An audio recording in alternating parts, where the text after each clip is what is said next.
extensive research into it, but it's my understanding that it would not have run in terms of the federal statute. And Mr. Copeland, of course, has been charged previously and convicted in U.S. District Court. So once the feds have their eyes on you, they have their eyes on you. And how about as a co-defendant in this case being indicted later? And is that implication barred to that? I don't know. Okay. I don't know with absolute certainty. Okay. Were you concerned that if he testified when you wrote this email and when you just announced that Mr. Williams #1 that he could be facing criminal liability? I absolutely was. All right. Is that the reason you wrote that email? Among other things, but that is one reason why I wrote the email. Was there anything in your mind at the time of sending it that was suspicious or clandestine or by CCing the Honorable Maxwell Shard or myself on that email? Not at all. I thought everybody had a right to know. Okay. And everybody being? Everybody from the prosecution and the defense team. Okay. All right. Your Honor, move for the admission of Mr. Williams #1 for purposes of this hearing. It's admitted.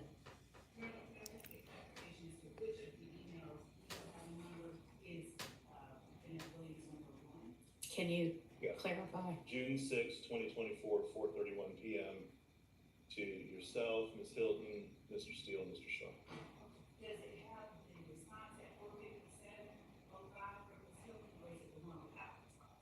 I don't remember seeing a response. Okay.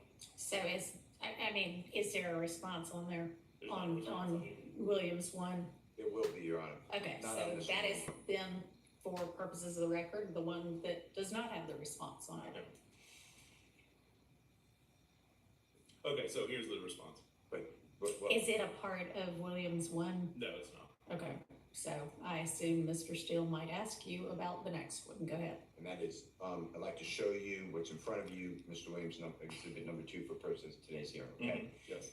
Tell us, take the time to look at it, tell us if you can identify that it's true and accurate for what it appears. I hope all of this is from I think exclusively from Ms. Hilton to me. But do you recognize it? I do, I Is recognize that it. accurate? Yes, it is. Yeah. Okay. Your Honor, I move for purposes of hearing Mr. Williams #2 after you identify so everyone knows what you're looking for. June 6, 2024, 4:57 p.m.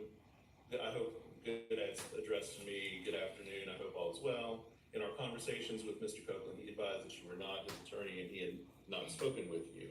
However, if you are asserting that you are his attorney, we will cease communication, but your client is under subpoena and is expected to be here at 8:30 a.m. It is our understanding that your client does not have transportation, so we're planning to pick him up. So please make sure that he is present so we do not have to take any further action if he fails to appear for his subpoena. Thank you and have a great evening. And that's from Ms. Hilton. And did you respond to that email? And if yes, is it on Mr. Williams #2 and what does it say in time and date? It is. I did respond. It's dated June 6th at 5:47 p.m. Again, with CCs to everybody in the case.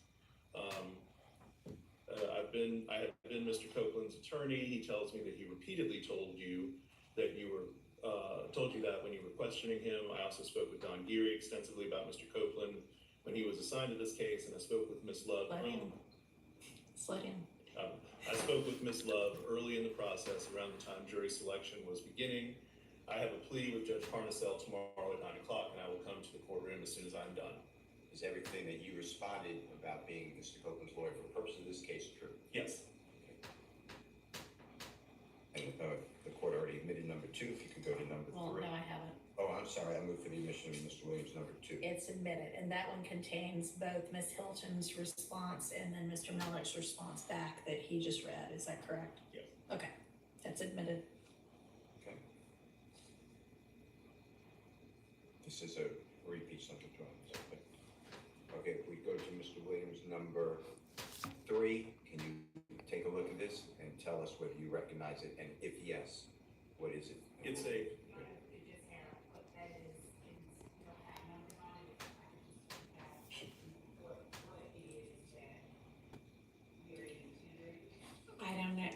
I don't know how many things you got handed, but Mr. Melnick's about to describe it.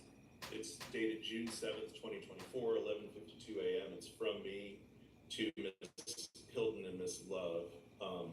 The first sentence says, here is a communication between myself and Ms. Love, which pertains directly to the YSL case. It's a forwarded message from a number of people, including myself and your case manager, Sheila Rosser, dated March the 3rd of 2023.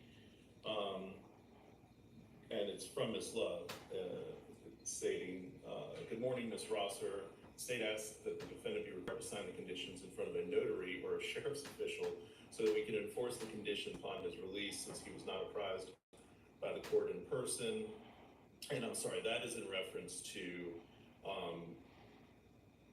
two bond orders, I believe, that I had prepared and presented to the court in reference to Mr. Copeland's case that was pending before you in 2023. That is an email dated Thursday, March 2nd, 2023 at 4:42 p.m. And this is just a chain of emails related to the bond order for Mr. Copeland's case in 2023. All right, and you're forwarding that in June of 2024 to say, see, you knew at some point I was representing him. Okay. That's correct, Judge. That document is specifically a three-page document, or just the one portion of the chain that you just read? She's scrambling. So is this continuation? Okay. There's more to it, Ms. Love. Is it a three-page It document? appears to be, I think it appears to be a three-page document, yes. Yes, yes. Okay. Do you need me to, I don't need to read all of this. No, I don't think so. We move for the admission of Mr. Williams, number 3, for purposes of today's hearing. It's admitted. Why did you, Mr. Malik, why did you send this to the district attorney's office on June 7th, 2024, 11:52 a.m.? Because of what they claim to be the confusion as to whether or not I was representing Mr. Copeland as being a witness in this case. I think these emails demonstrate that I did in fact represent him and that they knew I represented him. And were there conversations that you represent Mr. Copeland for the witness in the YSL case during that time? Yes, there were. And who did you speak with? Ms. Love? Okay. And you're responding to Mr. Williams, number 2, that's already in evidence? Yes. All right, Your Honor, I move for the admission of Mr. Williams, number 3. It is a 3-page document. It's admitted. And I'm going to mark this as Mr. Williams, number 4.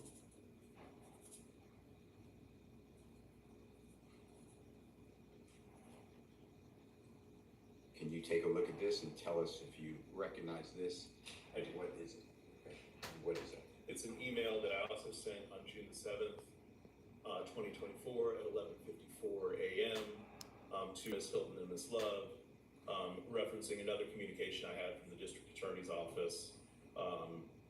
It was a forwarded message from Peachtree Offices, which is an executive office company that answers my phone for me, where I got a message from Peter Herzog asking me to contact him in reference to Kenneth Copeland. So it's a forwarded message from June the 27th of 2023 that I then forwarded to Ms. Hilton and Ms. Love, demonstrating that they should have just communicated with me about Copeland before questioning him. And go ahead, I'm sorry. And before we got into all this. And who is Peter? And I'm going to spell the last name, okay? Yeah. Herezog. Who is that person to your knowledge? I believe his last name is misspelled there. I think it's Herzog, but Peter Herzog is assistant DA in the Fulton DA's office. And Mr. Williams, what's marked as number 4, is sent for that message on June 27, 2023, about 3 months after the March 1, 2023 Yes, correspondence with Ms. Love about Mr. Copeland. that's correct. Now, if your representation of Mr. Copeland had in fact ended when you disposed of the case before the Honorable Judge Whitaker, by that time, do you remember? Did it end? So my case with Judge Whitaker, is that what you're asking me about? Yes. Yeah, I believe it had, but honestly, I haven't gone back and checked it. If y'all have the case number, I can look it up and let you know the disposition date. I don't have it. Happy to do that. Nobody has it. Maybe. It was a 22 SC case, but that's all I know. It's fine. I can probably pull it up some other way. Y'all go ahead. And you forward this, you said why? This To- message. To reiterate the fact that the Fulton DA's office should have known knew and should have known that I was representing Mr. Copeland for purposes of his testimony in the YSL trial. Mr. Herzog was never involved in the case before Judge Whitaker. I've never spoken with him about anything related to the case in front of Judge Whitaker. The only attorneys that I ever spoke with about the actual disposition of the case with Judge Whitaker was Abigail Potter, Abby Potter from the DA's office, and Mr. Abadi. And the only reason Mr. Abadi was involved with it, that's Adam Abadi from the DA's office, was because he was concerned about Mr. Copeland's testimony in the YSL trial. And obviously Ms. Love, because she. And Ms. Bonder, yes, right. And Same Ms. reason. Bonder, that's correct. I'd like to show you Mr. Williams' number. Oh, Your Honor, I move for the admission of Mr. Williams' number 4. It's admitted, and, for purposes of the record, the case before me where Mr. Melnick represented Mr. Copeland is 22 SC 182134, and the final disposition was actually on June 29th of 2023. And is the number for a one-page document, or are there any more? It's a one-page document. Okay, I'm showing you Mr. Williams' number 5. Tell us if you remember that, look at it. Okay, is it accurate? It- Can you describe, like you've been doing, the date, time, what it is, what it's to be? It's dated June the 7th of 2024. It's to Ms. Love and Ms. Hilton from me, and it is in response to an email that I received. Oh, I'm sorry. It's okay.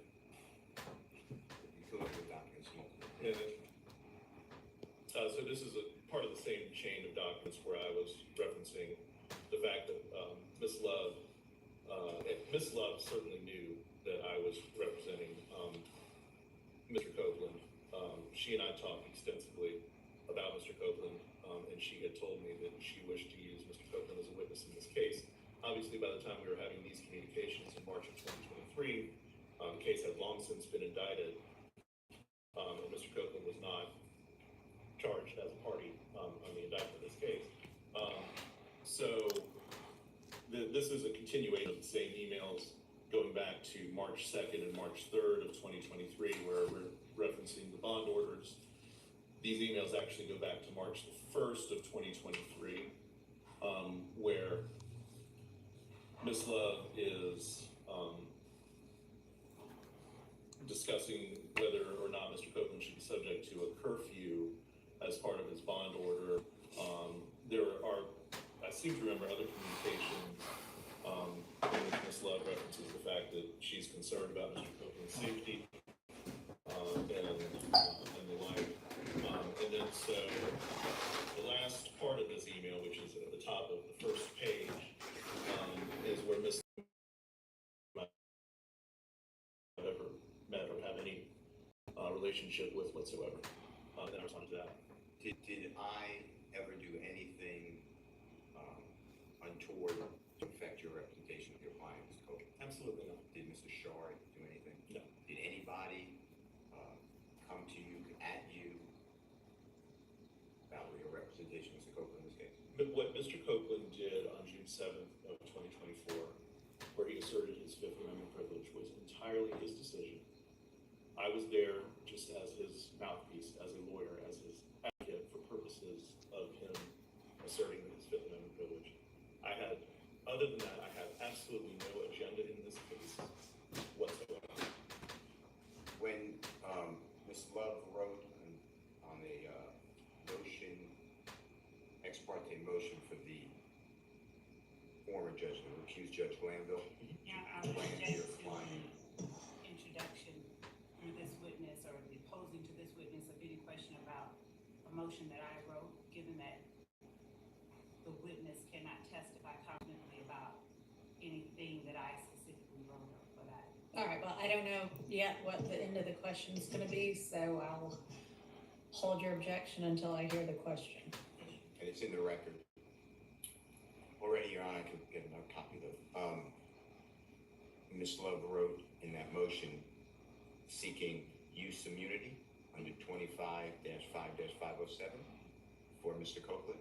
Yes. That Mr. Copeland on Thursday, June 6, 2024, 2024 had some sort of interaction or dealings with members of the defense team. To your knowledge, is that true? I have no knowledge of that.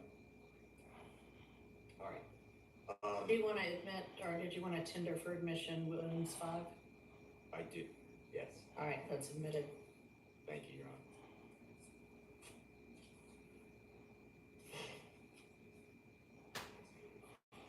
And Williams 5 is. Okay, Mr. Miller, I don't have any other Hang on. Are questions. you asking, hang on, Mr. Steele, what are you asking? What it is? Which one is it? It's the last one they discussed, that, I don't know how many pages it is, I don't have any of it in front of me, but it's the last one they discussed that has, the email from you asking who Mr. Melnick is most concerned about or something like that, and then Mr. Melnick's, rather peppery response back. Okay, so it's just, for that clarification, just one page of. I don't know, 4 pages. Mr. Miller, were there any BCC, you know what a BCC is? Yes. Okay, I apologize, yes. Yeah. Were there any, We're all old enough to know that that means blind carbon copy. A whole lot of people don't know that anymore since we don't use carbon copies, but that's where somebody can see it, but the recipients who are CC'd don't know.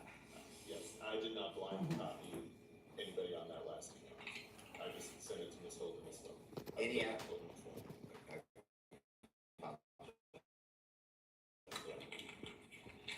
any allegation that, there was some sort of teamwork or conspiracy, against the state of Georgia and against your client, Mr. Copeland, is that true at all? It is categorically untrue.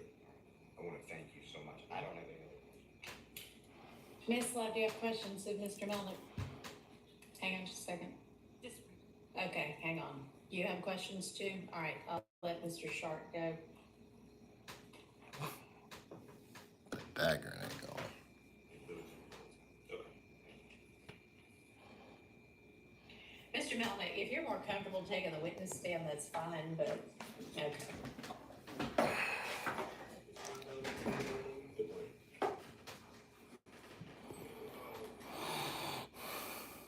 As part of your representation of Mr. Copeland, as part of your representation of Mr. Copeland, yes, sir. Did you also make it known, did you make your representation known to the defense counsel in this case, specifically myself and Mr. Steele? I did, yeah. Okay. In your dealings with the defense in this case, have myself or Mr. Steele ever gone behind your representation, to your knowledge, and attempted to speak to Mr. Copeland without your understanding? I have no knowledge of that. I'm not aware of anything that would happen.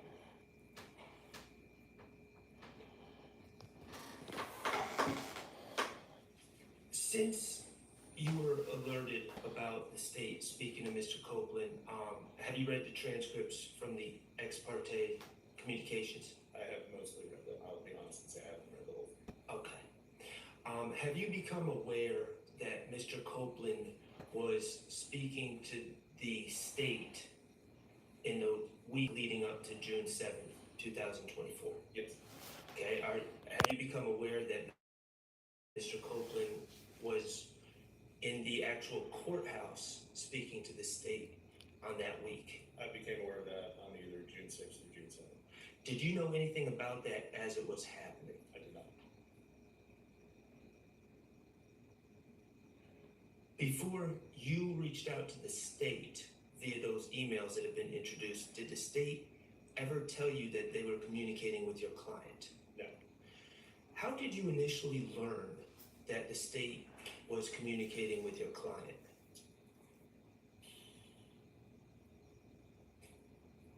Are you referencing the week of June 7th, 2024?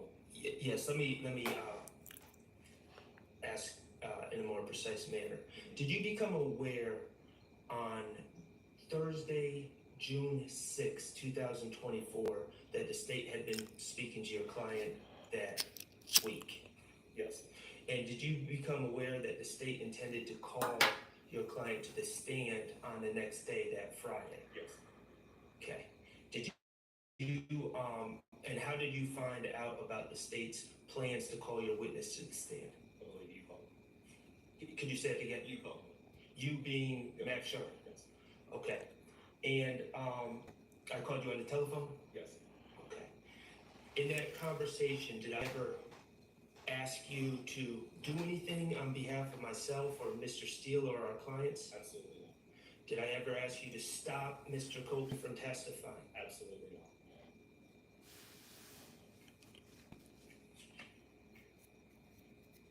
As a lawyer, is it appropriate to contact another lawyer about their client? Objection, Your Mhm. Honor, as to this witness being qualified to speak about this claim. I would hope that every lawyer in the state of Georgia is qualified to speak on what we're expected to do under our code of ethics. I'm gonna overrule that. Would you repeat the question, please? In your experience as a lawyer, is it appropriate for another lawyer to contact you about matters concerning your client? That's Law School 101. And is that what I did on Thursday, June 6, 2024? Yes. Mr. Melnick, before you got in, well, your testimony is you were involved representing Mr. Copeland Yes. throughout this entire period, correct? Mhm. Before you emailed the district attorney's office about their communications with your client that you were unaware of, to your knowledge, had Mr. Copeland been granted any sort of immunity or legal protections for his testimony? To my knowledge, no. Okay, after you contacted this district attorney's office and actively communicated with them about your client, what protections was Mr. Copeland granted? Use immunity. I have nothing further. Thank All you. right. Any other defense attorney with questions for Mr. Melnick? All right, hearing no other, go ahead, Ms. Love. Yes. Mr. Melnick, I'm just gonna be a little bit brief and I'm gonna clarify some things. Is defendant Williams exhibit? Yes, Mr. Hart. Or speak just more loudly. Or come around and, yeah, You know what? I'll take the stand. okay.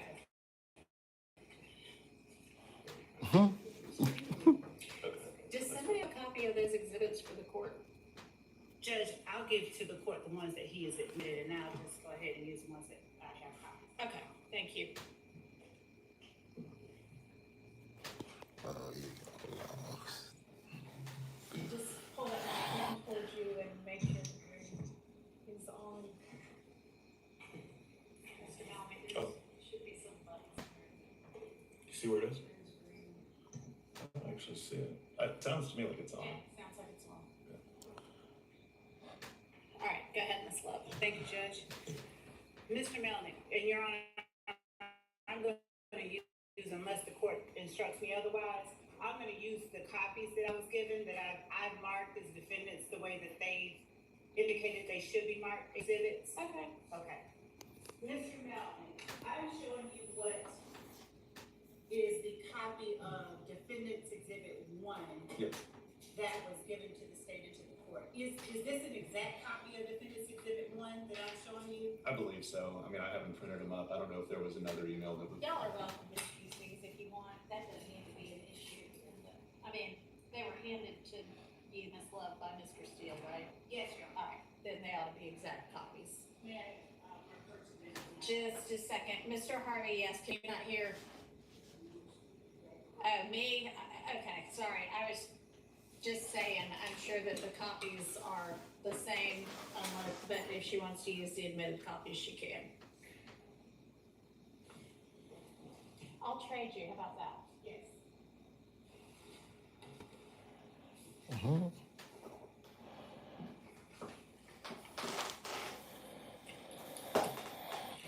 Just make sure you get the admitted copies to the court reporter when we're finished with this. Thank you. So showing you what has been admitted as defendant Williams exhibit number 1. Yes.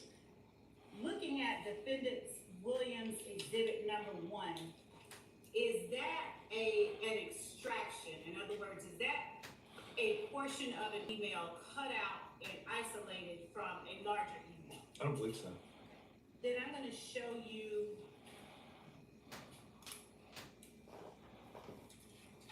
defendant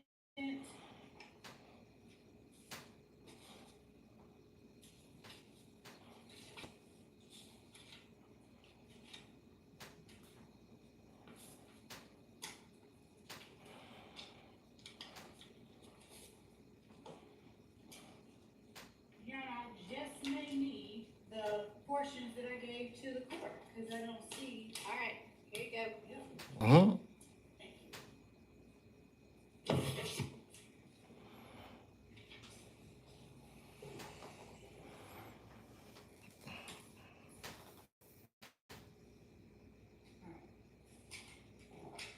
Showing you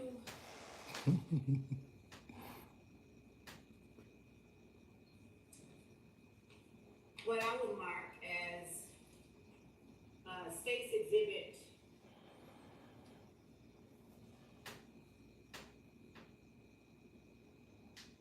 1, copy of defendant Williams Exhibit 1, Melvin Crawford. And I was provided this by Mr. Williams, Your Honor. By Mr. Steele. Yes.